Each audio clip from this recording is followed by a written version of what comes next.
Hello, everybody. I'm Dr. Vanessa Theme Ament, and this is Holy Foley, and we discuss Foley and all aspects of performative film sound. Today's guest is Rick Owens, who is a Foley artist and the owner of 331 Sound in Northridge, California. Rick is a veteran Foley artist, and he's worked as a freelancer as well as having worked in the studios. Welcome today, Rick. It's so good to see you, and I'm so glad we're doing this finally. Thank you, Vanessa, for the invitation, and it is a thrill to be here with you, and I'm looking forward to it. I want to get started right away talking about your company, 331 Sound.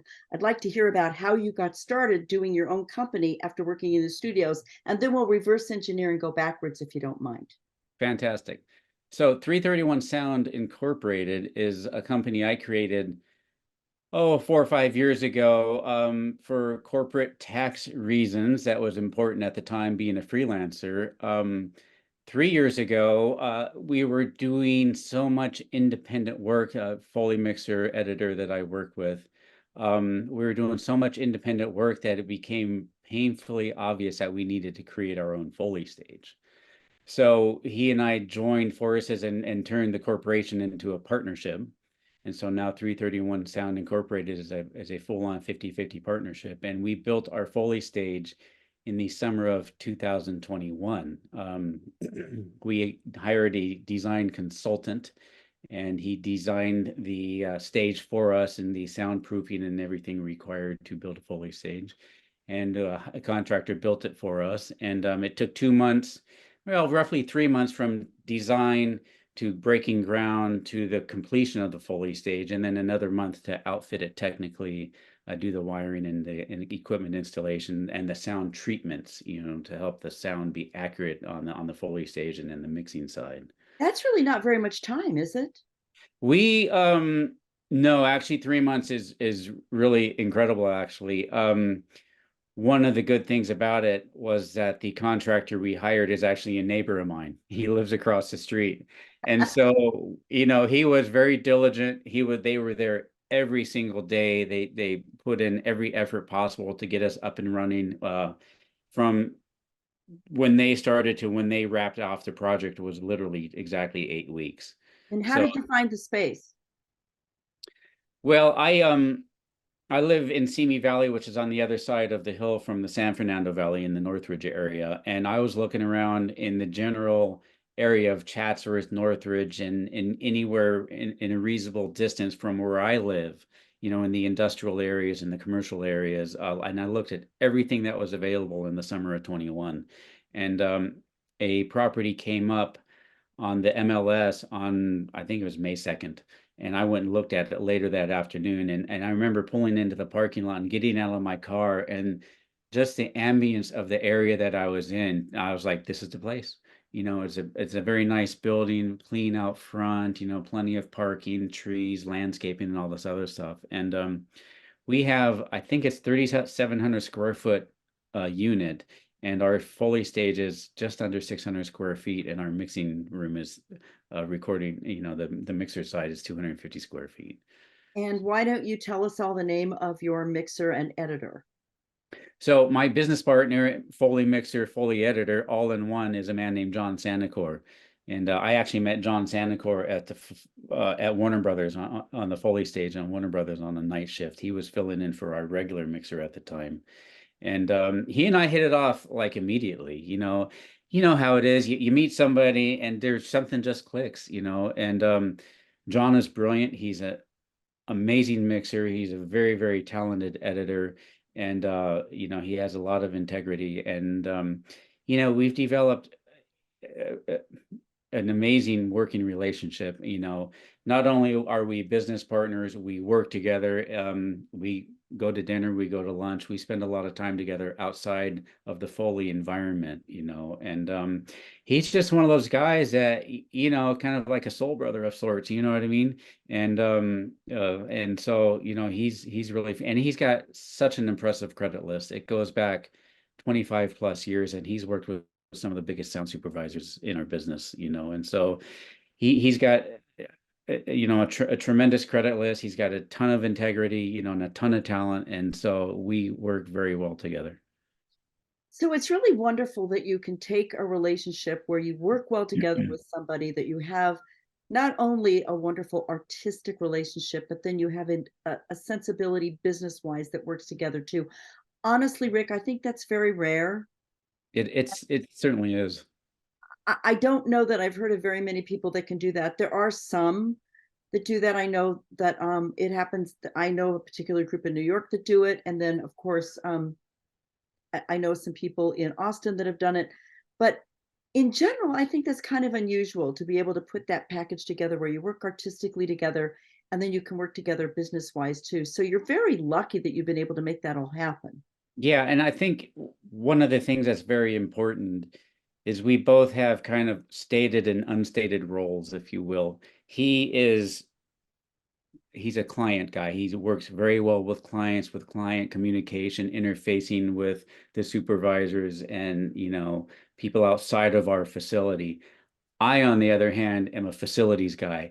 I take care of the stage. I take care of the technical side of the things. I handle all the finances for the company and all this other, within reason. So we both have our kind of designation of what we're good at, what our specialties are. And he's not very good at what I do, and I'm not very good at what he does in terms of client/facility management. So, we've gotten a partnership that really, really works. And I agree with you. I think it's unusual. And really the bottom line is I'm grateful that I met him and that, we're on this path together, because this was not on the radar 5 years ago, like having our own facility, our Yeah. own company, our own stage and all this other stuff. It was not something that, I saw coming, but three to 4 years ago, we started discussing and where we're at now to, where we came from. I mean, it's really remarkable. And do you find it smooth trying to do the work and the management of the company and then having some time with your own life? Because I know that you're also raising a daughter and you have a marriage that you have that seems to be working very well. You just had an anniversary yesterday. Right. So it seems to all be very smooth for you. Yeah, I've developed a way to compartmentalize everything, frankly. Wear different hats, and know where I'm at and what's important. And, so it's really worked out. We went live with the company with the Foley stage in November of 2022. I'm sorry, November of 2021. And 2022 for John and I both, was like the greatest year of our careers. We did so much business and so much work, and it was unbelievable. And there were times we hired crews to help us on the weekend and editors to help with queuing and the editorial so that we would have time for our family and for, the personal side of life. In 2023 with the writer strike and the actor strike, freed us up to spend more time with that kind of stuff, but uh, we've managed to make it work. And, when I'm at work, it's like full steam ahead. And when I come home, I'm been really, really successful at leaving work at work and being a family man. So, it's and a lot of that frankly comes with age. I'll be 55 in a couple of weeks. And so knowing, family is important, work is important, and be able to juggle all that stuff and give, all those areas the right amount of time is something that I think comes, as a result of being around for a couple of years. I that might be true. I think as we get older, we start to think about what's important. But I also wonder if maybe you've always had more of a sense of balance than some, because having been in this industry most of my life, and being a native Angelino and having been in the industry forever and growing up around it and being around entertainers and the film industry and live performance and theater and nightclubs and singers and music, I would have to say that having a sense of balance and perspective in this industry is extremely challenging. And yet I've talked with you enough and shared enough emails and texts and interviewed you for the third edition of the Foley Grail, where I get a sense that you've probably always been more I hate to say balanced, but maybe had a sense of equilibrium more than some, and maybe so I'm just wondering, I don't even remember where you grew up, but I'm not really sure what your background is that would give you a sense of perspective that might be different than some. Well, that's interesting that you say that, and I appreciate that. That does mean a lot, and that means that I've successfully achieved that goal, that objective in life, if you will. Because I could tell you that in my 20s, through the decade of the 90s, it was like, on a high rope, on a high wire without a net, and wherever the wind was blowing is where I was going, and I didn't care and it didn't matter. And if you didn't like it, I didn't care even more, And so I think I had to live a little precariously for that decade for whatever reason to get to the other side and understand what's important in life, family, career, integrity, being where I say I'm going to be when I say I'm going to be there, and I was in and out of Foley for all those years, for that decade of the 90s. I would work for a year or two, and then I would go do some menial task like construction. Then I would get sick of construction. I would come back and do Foley. Then I would leave that and go do something else. And I would leave that and come back, So I was in and out and just going, like I said, with the wind for a long time. And when I finally made my triumphant return, as I like to call it, to Foley in February of 2006, I made a commitment to myself and frankly to some other people in my life that no, this is what I want to do. I'm 37, 38 years old, and this is the career that I want to pursue and take it as far as I can, because I was realizing that going with the wind and doing whatever I was not there was no fulfillment in it, if you will. There was I knew there was not going to be any long-term effects with that kind of stuff. And so I guess in my early 30s, I grew up and figured out what I wanted to do with my life, and I did grow up in San Diego, and my dad was a guitar player and a recording engineer. And so that's where this sound thing and this recording thing kind of comes from, is from my dad's lineage, if you will, and he moved to the Los Angeles area in the late 80s, or actually the early 80s, and started working in the recording industry in the LA area, recording a lot of different type of music and stuff like that. And he made the transition to film sound in the late 80s is what happened. And so that was kind of how I got started, was through him and with him. Oh, I didn't know that. What was his name? My dad is Larry Owens, and he uh, he was a brilliant musician, a brilliant composer, a brilliant mixer, but a terrible businessman. Not unusual. Yeah, and real quick, my dad wrote a lot of industrial music in the early 80s, late 70s and early 80s that still plays all over the world today, as a matter of fact. And it plays in the States and Asia and Europe and Australia. And real quick, his biggest claim to fame, the most recognizable piece of music that he has that still plays today, is on a little painting show by a guy named Bob Ross. And my dad wrote and played and recorded the little acoustic guitar piece that opens every Bob Ross Oh my episode. gosh, I know that show. Yes. And so next time, and there's actually, I think there's a Bob Ross streaming channel somewhere in the world of the internet, and that thing plays 24 hours a day. So we're still getting paid. So there you Wow, go. Yeah. that's wild. Yeah. That's wild.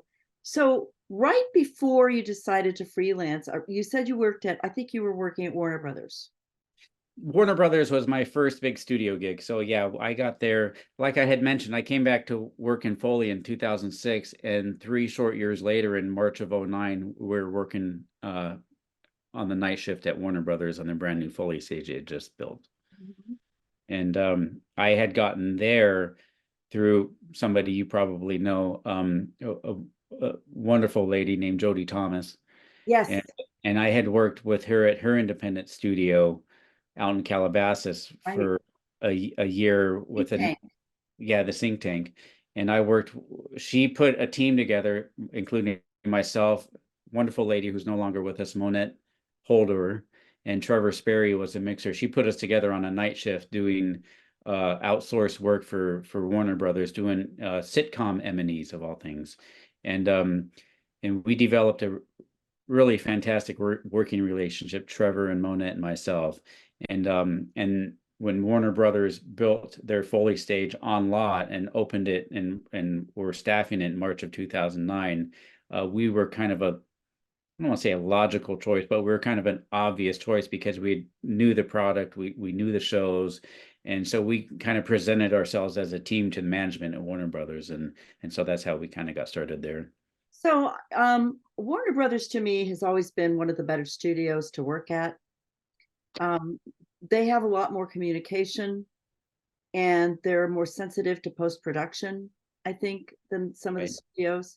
And I have a Right. lot of editor friends that work there and a lot of mixer friends that work there. And they had the old stage and the new stage. And way back in the day, there was one little tiny stage that I worked on way back before they have the two stages that were then there. Right. Um, I always really had a fondness for being on the Warner Brothers lot. Right. And then I'm guessing that your mixer was either David Job or Eric, or who was your mixer? Well, Trevor Sperry and Monette and I went together as a team, and so we were on a night shift on the brand new stage. Okay. And David Job, who you just mentioned, was working with David Fine and Hilda Hodges on the day shift on that Right. stage, and so they were a feature film crew and were highly requested and very well respected. And we're coming in on the night shift to do our television shows and things I'm like that. throwing names around that, like, we're talking shop here and it's all, inside baseball. But these are names of people that have been going around for a very long time, because David Fine had started out at MGM with Right. DeFay and Hmm. was part of the longest lived team forever at Right. MGM, which then became Columbia and then Sony. And Hilda Hodges started out in 1981, I believe. And I knew Hilda way back then, and I have worked with Hilda, and I've not worked with David, but I'd worked with Ken DeFay. Right. You and I have both worked with Hilda. These are names that go back a long way. And David Job started out as an assistant to Bob DeShane out at Lionsgate. So, and David Job and I've worked together. These are names of people that go around and around that we've all worked together. What's Right. interesting that people might really want to understand is a lot of these people move around at work at various stages, because there was a time when there was a lot of freelancing Foley artists who worked at various boutique shops and would work on various stages but didn't belong to stages. And Right. then there became a time when they started belonging to stages, Right. studios, because Right. a lot of the boutique shops in the early 2000s started becoming shut down. So Right. so Los Angeles became a place of the studio, and then it was the boutique shops and hardly any studio stuff. And then now it's getting back to a lot of studio stuff with very few boutique shops.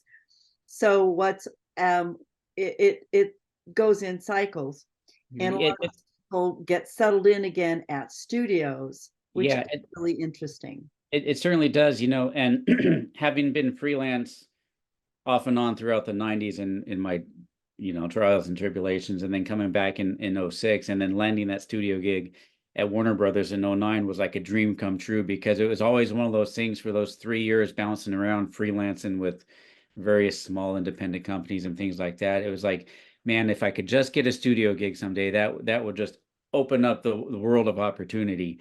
And it did, and I mean, and to your point, yeah, Warner Brothers to me is the biggest, baddest film studio in the business right now. I mean, the lot is huge, I mean, they do a tremendous amount of work, and being able to be a Warner Brothers and employee, and there's a sense of pride, like pulling up to the gate, showing your little ID card and looking Hollywood way. Love and that.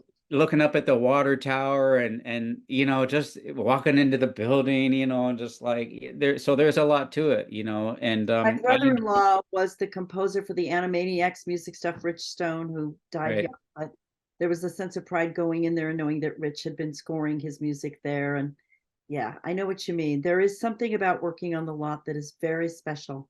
Absolutely, and I worked there from 09 till December of 14 when I had an opportunity to work with another big name Foley artist over at the Sony lot down in Culver City, and it was a difficult decision to make to leave Warner Brothers and go to Sony, but I had an opportunity to work with a heavy, so what I call a heavy hitter Foley artist, and learn more about Foley and learn more It'd be about great if you could big say, feature film. and I'm just assuming, is that Gary?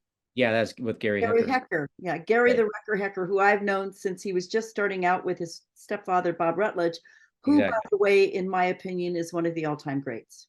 Absolutely. Bob Rutledge has a tremendous reputation, and Gary and his brother Scott came up under Bob, and Yes, and I knew them when they were coming up under him. And so just sidebar, because I think we really need to acknowledge Bob Rutledge is the one that really, really got us all using the single pass cloth pass. And Gary and Scott are very talented. Scott is one of the all-time wonderful supervising sound editors, and Gary is a very talented Foley artist. There's quite a lineage there that comes from Bob Rutledge and his two stepsons. Yeah, absolutely. And spending a lot of time with Gary, not only learning, about his approach to Foley and his, how the tricks of the trade that he employs, but he also told me a lot of stories about Bob and how, like what you're saying, Bob taught them film sound, and Gary, I think, owes his career to what he learned from Bob and the opportunities that he got with Bob Yeah. back in those early days, and it's left an impression with Gary because Gary has a few props that were Bob's, and they're some of his prized possessions, frankly, and so it's Very special. and it's important. And it goes kind of to what you were mentioning as well, talking about some of the names that are no longer working. I think it's important to honor the history and the lineage, if you will, for some of these people because they had such an impact. And again, I was working a night shift at Warner Brothers, working on television shows, sitcoms, and episodics. And when I got an invitation from Gary to work with him on these major motion pictures, with Scott, I mean, it was a difficult decision to leave Warner Brothers, but in the long run, it was kind of an easy decision because I was going to go work with one of the greatest Foley artists that are still working today, and on some of the biggest movies. So one of the things that Bob Rutledge left as a legacy, and he died too young, Right. was what he left with Scott. And Scott, I'm not talking behind his back because Scott and I have talked ad nauseum about our feelings about what he learned from Bob and who Bob is, because Scott and I would say professionally are quite close. Is Bob taught, I think, Scott to be one of the best supervisors around because what Bob left Scott was an understanding of incredible taste Right. in sound design. Right. And what Bob, I think, taught Gary was some real interesting subtleties and interesting tastes in Foley. What I learned from Bob, because I did several films with him, was this beautiful way of doing a cloth pass, which up until then, I think a lot of us were being sloppy with cloth passes, and Bob really refined it. The thing that I learned from Bob that I will never forget, because my footsteps were always, I think, really on a really tasteful side. But Bob taught me when I did the film Fandango with Bob, and Gary was still kind of apprenticing then. He was brand new. I started doing Foley before Gary. And Gary was still sort of new. He was kind of apprenticing and just learning. I was working with Bob on Fandango. And I remember how important scuffs were to him. Scuffs, footsteps, scuffs, and real intense subtleties and slides and scuffs. And what I learned from Bob that I took with me after working with Bob was a sense of nuance and precision on the subtleties of weight shifts, scuffs, and slides with footsteps. And so what I took with me in my sense of doing footsteps, which I always did more easily because I'd been a trained dancer. So footsteps came more easily to me than props in the very beginning. Then I started working with Bob in 84, I believe. So I'd been doing Foley for 3.5 years by then, I guess. Was this sense of the precision of the scuffs and the slides and the weight shifts, how to make them different and more characteristic of the actors. And it was on the film Fandango that I cut my teeth really learning this, because I'd done one other film with him. It was one of the Friday the 13th before then. But when I did Fandango, I really learned this lovely artistic nuance. I bet. So I truly believe what Bob left us was an elevated sense of the art of the footstep. Right. Absolutely. And I am going to be forever grateful. And I am sorry we lost him so soon, because I think both Scott and Gary would say we lost a giant. Oh, absolutely. Bob. And that's really interesting too. And I appreciate that because, you know, I was generally self-taught with Foley. You know, it's like you look at something on screen and like you make a sound and you make it happen. Okay. You know, somebody's walking down the street, grab some shoes and walk in sync. Okay. And the first, what I like to say, real Foley artist I ever worked with was a man named Paul Holzborn Right. in 1997. And he opened up like what Bob did with you, opened up the possibilities and the nuances and the subtleties of creating character with your footsteps, as opposed to just heel toe, heel toe, heel toe, stop, you know. And Paul told me, and I was stunned when he told me this, but I'll never forget it, because here I am 30, 20 some years later telling the story about it. Is he told me it takes to get really great feet is going to take you 10 years, kid. And I'm like, come on, my feet are good as they are. And he's like, let me show you a few things. And so you're absolutely right. And I agree 100%, the scuffs and the subtleties, and the energy, and the softness and the performance and the things that you're talking about with your dancing background are all very, very important to selling the character, and I'm not sure how many people really, Foley artists really understand that in this day and age, because a lot of people don't come up, I believe, with that kind of tutelage, with that kind of information. And to a certain degree, that kind of training is important. And I've worked with some younger people over a number of years that don't really, like, we're talking about the history and we're talking about the personalities, we're talking about the people, and generations of Foley artists. And I'm not sure a lot of younger people care that much, and it's unfortunate. I think there might be a couple of reasons for this. And I think one of the reasons is once we get into technologies, they start thinking it's about the tools. And the Right. second thing is that the apprentice system has disappeared. We were trained by people older. And Right. so once you start having people your own age who are just going, oh, come on in and do it with me, and it's about the tools and doing this, if you don't have somebody older bringing the tradition to you, who's been around and remembers a tradition from before. And I think this is something we're losing now, is the respect for the people that are older that can Right. bring something to you from before. I really see in our culture in general, Rick, that Right. there's a disdain for Right. age. Uh, Right. in our culture now of ageism, which is rampant, there seems to be a disregard for age and those of us who Right. are older who can show you something we knew from before. Now it's just, oh, we've got the tools and I know how to do this. And let me give you an example. I was watching a show, and I will not name the show, and I will not name, because I always look up who does the Foley. I will Right. not name the Foley artist, and I will not name the show, but I'm binging a show, a very wonderful show, very wonderful scripted show. And the Foley footsteps are wrong. They're Right. just wrong. They're so Right. wrong. They're so wrong. They make me cry. Right. I look up who's doing the Foley. I want to just cry. Right. And the shoes are wrong, because if you just look at what they're wearing, you can say, you should look at what they're wearing and then you'll see why it's wrong. And I won't even say why, except that if you look at what they're wearing, you can say, with what they're wearing, what they'd have on their feet would be wrong. And then you get a close up of what's on their feet and you can see it's not a hard sole.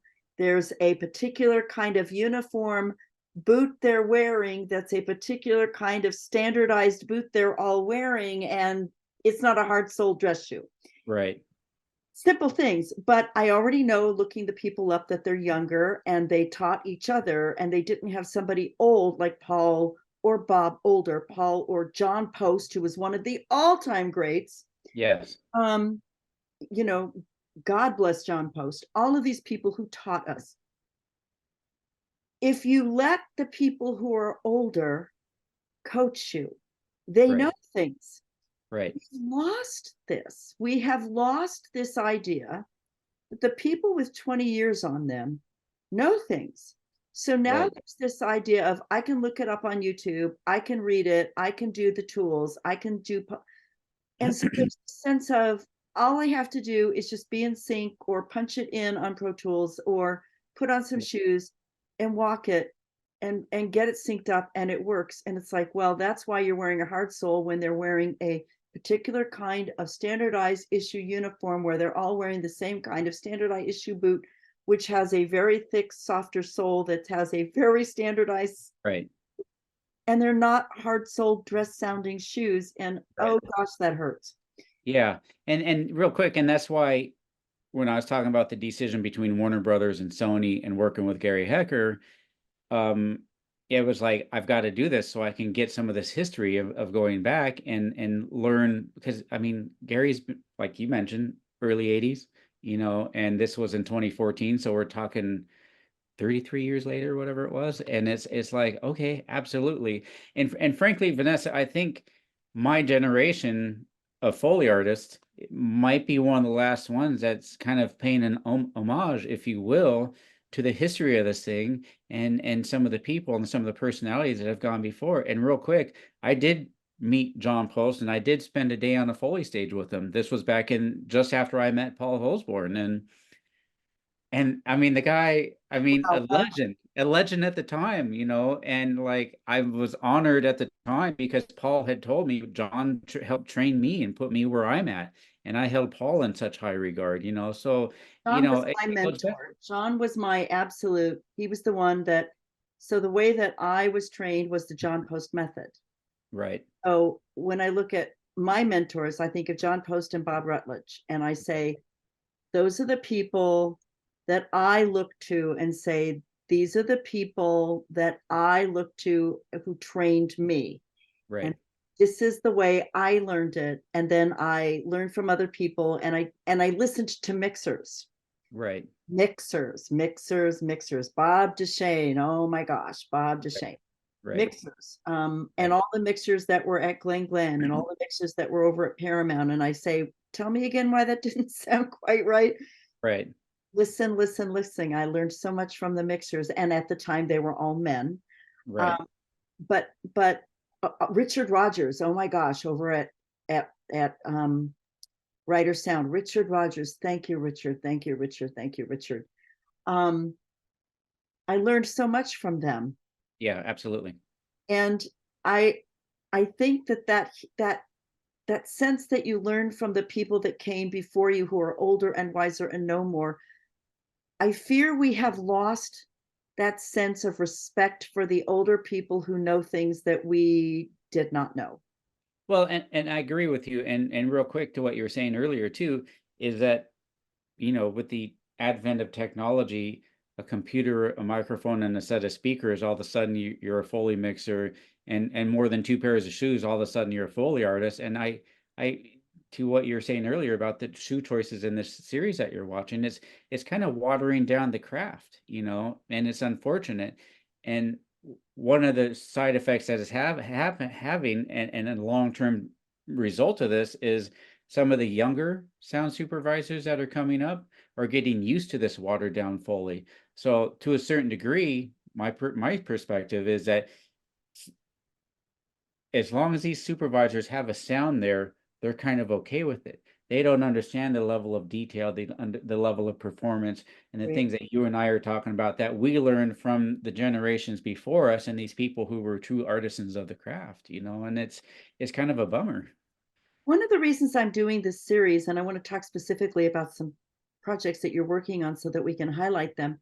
One of the reasons I'm doing this podcast series of performative film sound, which I like to refer to Foley as that way to expand the discussion of not just Foley, but performative film sound as opposed to edited film, Right. edited film sound, is to really expand the discussion of it writ large as something that's been going on for decades, Right. rather than just Foley the way people talk about it now.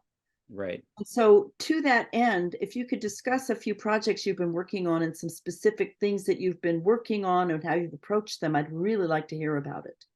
Yeah. So my business partner and I, we do a lot of animated shows.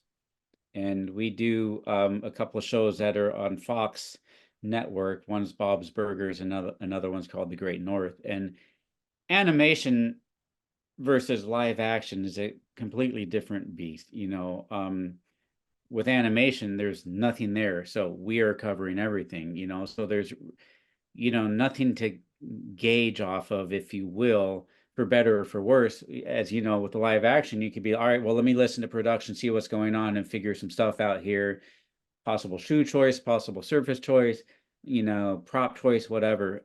With animation, it's like all me, And so I, at first, when we started this animation deal, it was kind of like different. It was weird because it's like, well, wait a minute, but I got used to it because it was like, well, I can make anything up and I can do what I want. And as long as it fits the image, we got to make it fun. We got to make it larger than life. We got to make it goofy, and all this other stuff. So there's a little bit of a learning curve for me in getting used to the animation style of Foley as opposed to live action Foley. So, we've been consistently working on Bob's Burgers in the Great North, and we've gotten successful with that. We've developed an approach. We have a bag of tricks that seem to work out.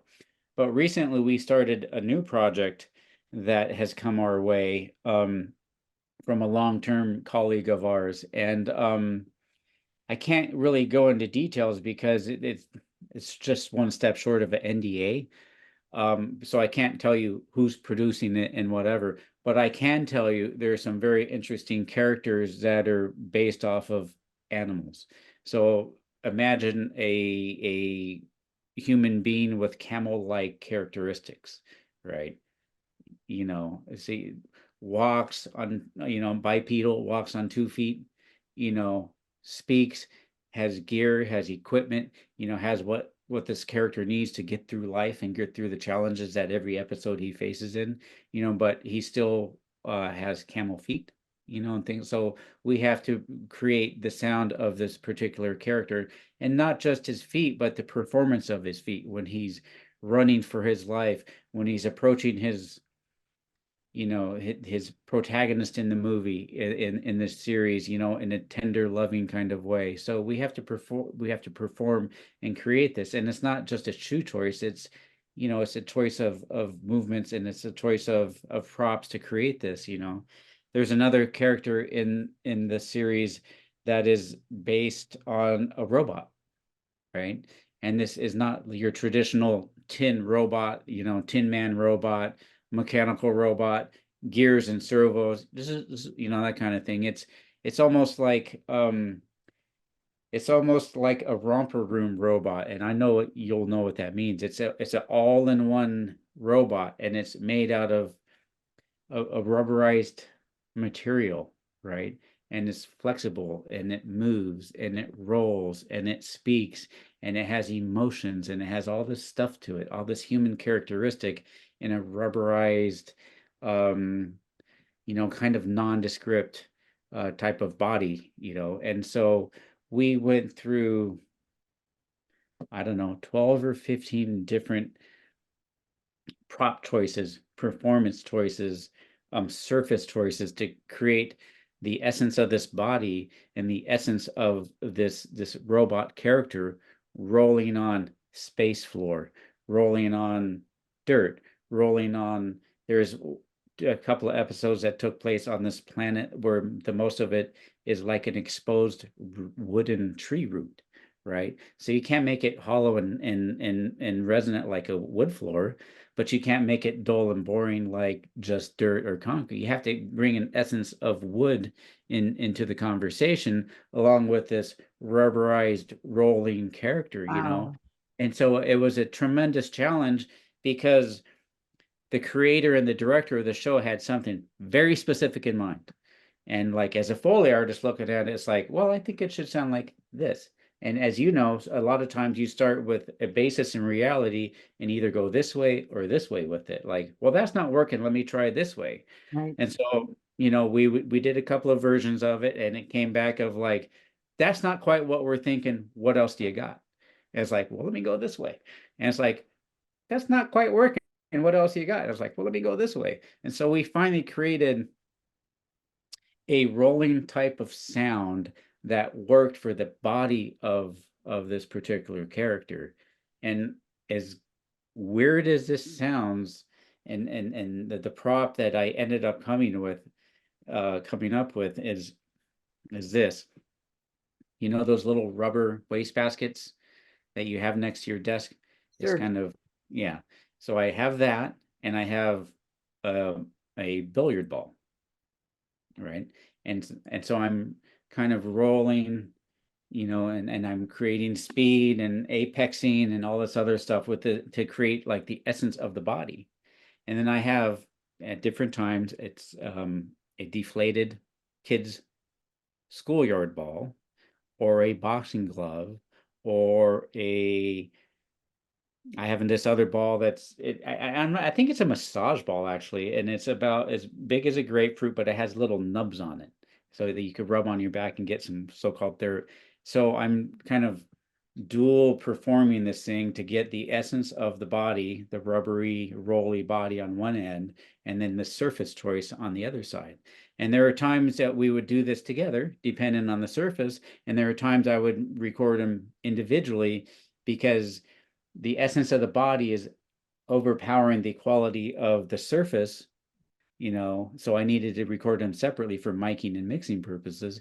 But there are other times, especially on the dirt and the grass, where I could figure out the pressure and the level, the performance intensity of the trash can billiard ball versus whatever I was, creating on the surface, So if there has been a big challenge in my career in the past few years, that was it, and I probably went through, I don't know, certainly more than a dozen, but probably less than 2 dozen different variations on this theme to try to create the right essence of this body of this character rolling for this particular cartoon. And I can tell you that the creator and the director and the person in charge of this is very high end and very specific, and is not going to take anything less than what he wants and the sound he perceives for this character, and so it was a lot of work. But once we figured it out, once we got the keys to the kingdom on this particular character,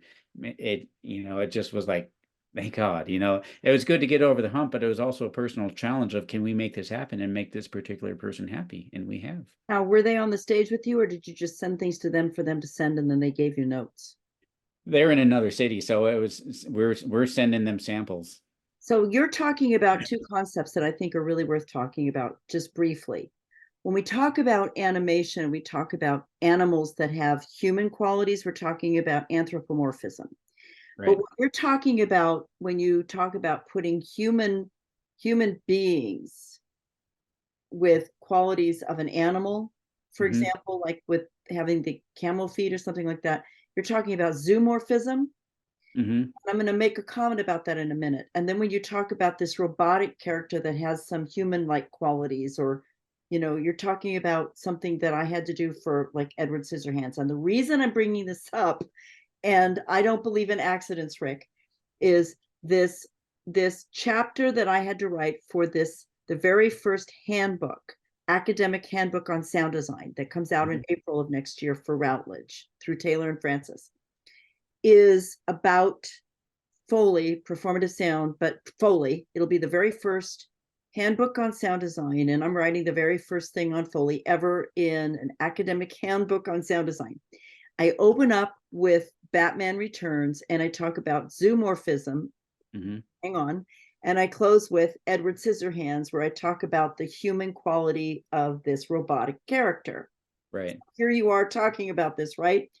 So in cartoons, animation, we have the anthropomorphism, where we bring the human qualities to animal characters. Right. But zoomorphism is where you bring the animal qualities into a human character. Gotcha. For example, in the Penguin, or Catwoman, who is now a cat brought to life, and she's got some cat-like characters. Now, Batman doesn't qualify because he's actually a human being who's putting on a superhero cloak. but Right. Catwoman's actually been brought back to life by cats. And the Gotcha. penguin's actually a distorted part penguin kind of weird creature. These have animal qualities that are in a human being. So that's Right. zoomorphism. And I discussed this in the way that Hilda Hodges and I did these characters in this Seek in Batman Returns. And the way we folied Catwoman and the Penguin as these zoomorphic characters. And then in Edward Scissorhands, I talk about Edward and his scissor hands and the way that he is kind of a robotic character with human qualities. And now Right. you are discussing this kind of a challenge of a Right. robotic like but human-ish character. Right. It is interesting to me that you are being challenged with this kind of character because in what I write about, which is this very academic, but I make it readable for people who are interested in cinematic reading, because I like to make it accessible to people who are not academics. The challenges of foleying these Right. kinds of characters, where we have Right. to make them accessible and we have to make sounds that make sense. This is the challenge that Right. that most people doing foley don't even think about. How do you come up with these sounds Right. that make us relate and make us make sense and they feel right and they sound right, but they're the sound you've never heard before? Well, and that's the key, and I wouldn't be at the position that I'm at to be able to interpret these characters and create multiple options to send to a director, because 10 years ago, whatever, 20 years ago, it would have been like, I don't know, here, here's the best I've got. And they would have sent it back and said, what else you got, kid? And I've been like scratching my head going like, well, I don't know what else to do. Part of this goes back to the people that I've worked with, you know, working with Gary, working with Paul and Monette. Monette was the original Foley Artist on the SpongeBob show series so many years ago, and I knowing, actually worked with her a few times when she was brand new, and I remember that she was very creative. oh, she's just fabulous. I learned so much from her, and so a lot of it goes back to that, but a lot of it also goes back to my father and the way he explained sound to me when I was a young man. And, being a musician, his thing was, as a musician, I could hear the music in my head. And if I could hear the music in my head, I will be able to play on my chosen instrument. Now, he was a guitar player, and so I approach Foley that way. I will, like with this particular series, this particular character is like looking at it going like, I think this is how it should sound. And I just kind of imagine it in my mind's eye, my mind's ears, I guess, and base it off of that, um so and thank God that I've had those opportunities with those people, and the DNA that's in me to be able to create that, and understand the human component, to this mechanical creature, and being able to put it together and understand, really the emotional intent, because a lot of what we do is based off of emotional intent to create, because a particular character, this robot character, is kind of a nurturing, caring, you know, character, and so they want to portray that the sound of its presence, and even when it's just kind of hovering, they still want a little something for that, and so it's our job as artists, to perform this stuff and to create this stuff to sell that illusion, and that's one of the things that Gary was really big on, is you got to sell the illusion, man, and so it's not this stuff we're talking about is not Foley 101. Foley 101 is grabbing your computer and microphone and a pair of shoes and trying to walk in sync and delivering the wrong shoe choice. That's Foley 101. We're like upper level stuff, and it takes years and decades and to the things that we've been talking about, understanding the history of it and working with people and respecting the people and respecting the craft to get to a point where this kind of stuff happens. And fortunately, my business partner, my mixer, my friend John Sanacorn, and I, we have that in us. We respect the craft, we respect our clients, and we respect the requests to deliver this kind of Foley track for these kinds of high-end clients, so that, we can keep just moving forward in our career, and it's really a wonderful place to be, for sure. I want to, as we wind this down and end this wonderful discussion, I want to go back to what you said before, because I think it puts a beautiful button on all of this.